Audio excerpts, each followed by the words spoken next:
If you find yourself having to resist the urge to lie, you suck at sales and you're trying to take the easy way. When you're great at sales, you don't need to lie. When you're great at sales, and you know you're great at sales, you'll say no more than customers will. You're saying no, and they're like, no, but I want to do it. And you're like, I don't think this is right for you. Don't just get good enough. Double down as a skill set. There are a handful of skill sets that'll pay you dividends for the rest of your life. Sales is one of them. As a skill, it's incredibly elastic. It has lots of application and applies a lot of different ways. So getting really good, not just good enough, but really good at sales is important. How do you know you're good at sales? What would be a leading indicator? Your paycheck, potentially. Not necessarily, though. How do we know we're good at something? Consistent replication, results, right? Your numbers. If you can teach it, you're probably consciously competent. You could be unconsciously competent where you're really good at it and you just don't know why. But if you're replicating yourself, it's probably because you're consciously competent. So yes, for sure. Your result though, your numbers will tell you. This is important because this is worth writing down as this is a fundamental principle. We must be real about where we're at while maintaining optimism about where we're going. And I frame it that way on purpose because some of us are optimistic about who we think we are. And maybe that seems like, well, isn't that important? What's the problem with being optimistic about who you think you are? It may not be accurate, right? Well, why does that matter? Well, let me give you an example. What if I optimistically believed I was already in Barstow in the pursuit of Vegas? What if you called me and you're in Vegas and you're like, yo, Sabs, when are you gonna get here? And I'm like, I'm just outside of Barstow. What are you gonna think? All right, cool. He'll be here in a few hours. A few hours goes by and I'm not there. And you call me again. You're like, yo, Sabs, where are you? I'm like, oh, dude, I'm actually at the In-N-Out in Barstow.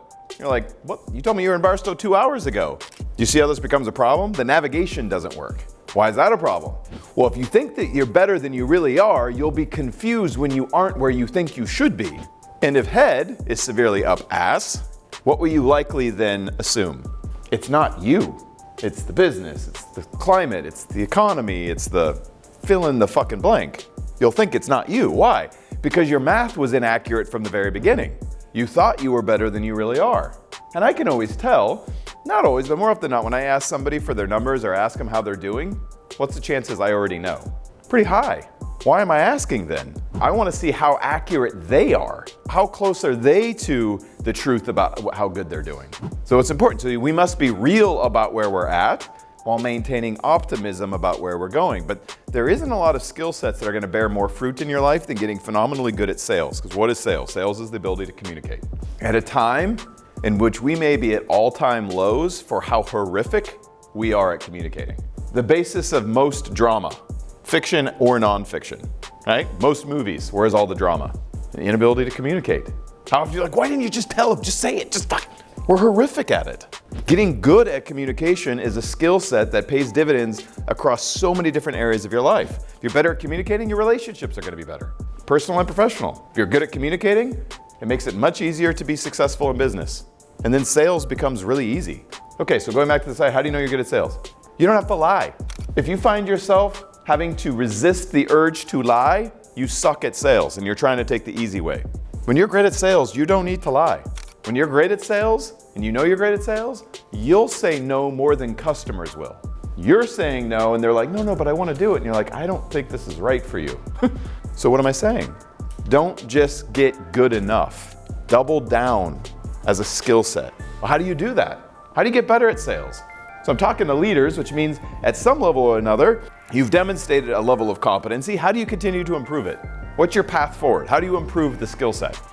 We used to take repetition and go, yeah, repetition. There are people that have been in business for our 3 years, 4 years, 5 years, who are not further ahead. It's not a lack of repetition is why they're not ahead. It's not practice, but perfect practice that prevents piss poor performance. It's not just repetition. It's having the awareness to know what to do with those reps. Anybody play chess? Anybody play chess in the room?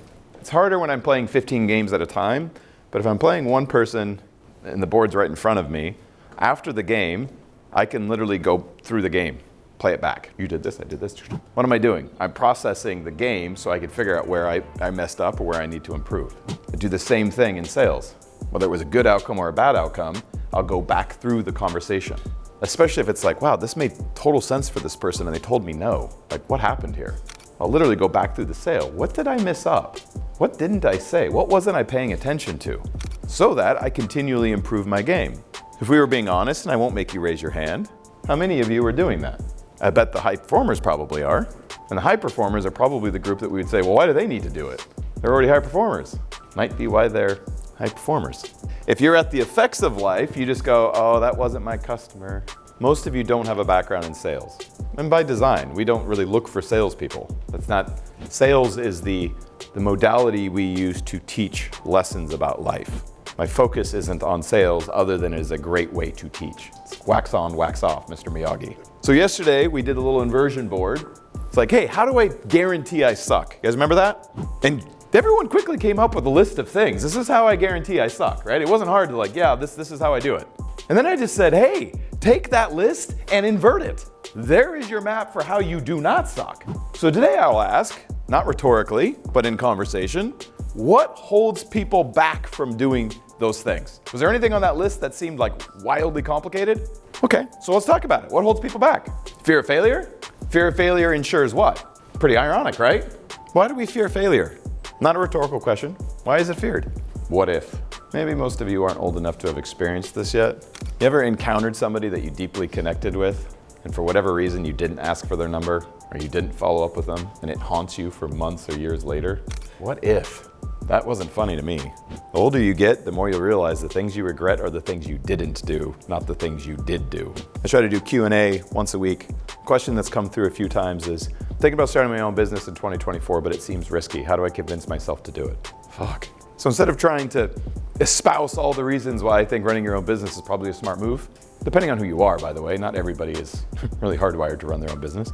How you can tell whether you should run your own business or not, one of the ways, just do this. Instead of trying to convince yourself all the reasons why you should run your own business, convince yourself why you shouldn't. What's the cost of not?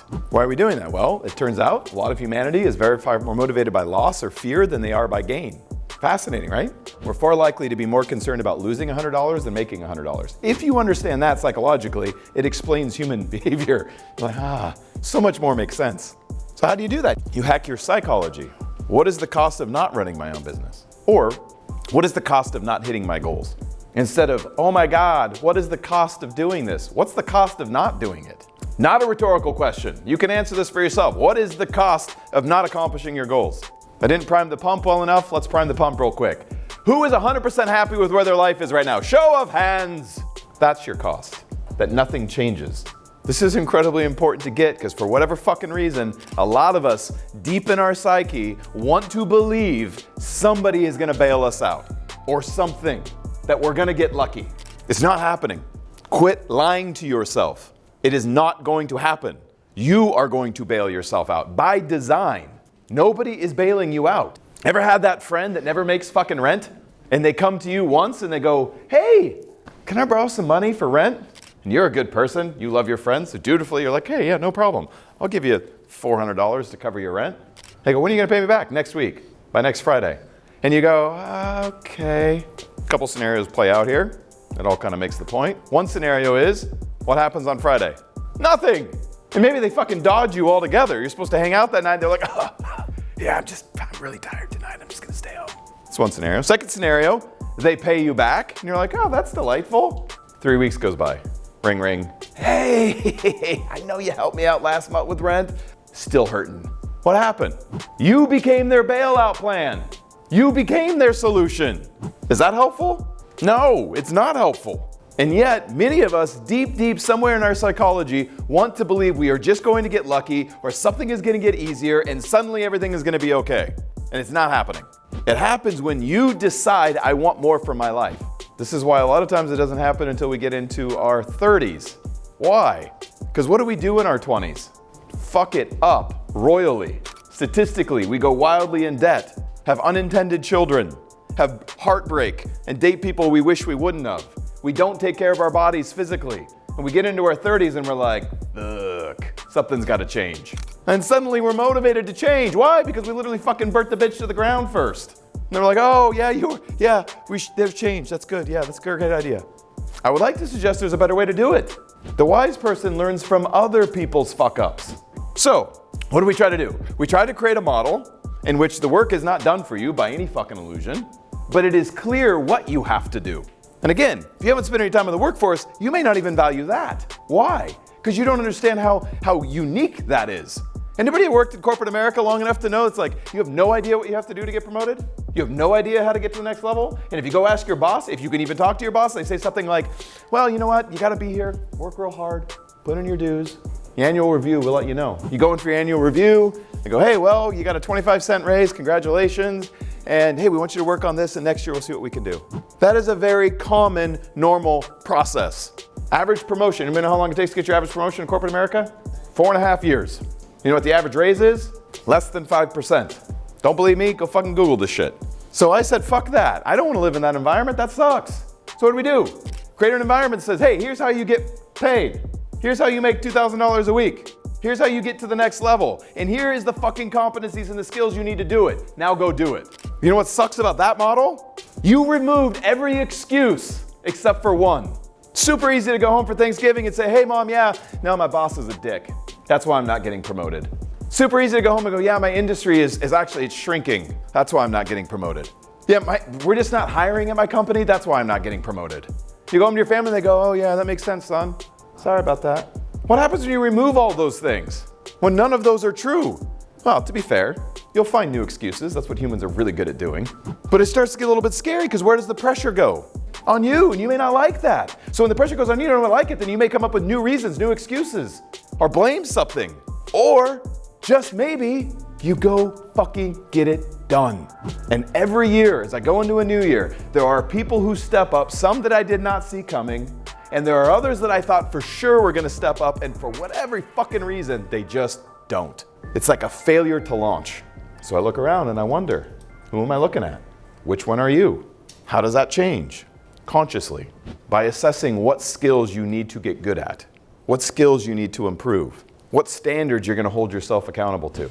Are you committed to doing whatever it takes to get to your goals?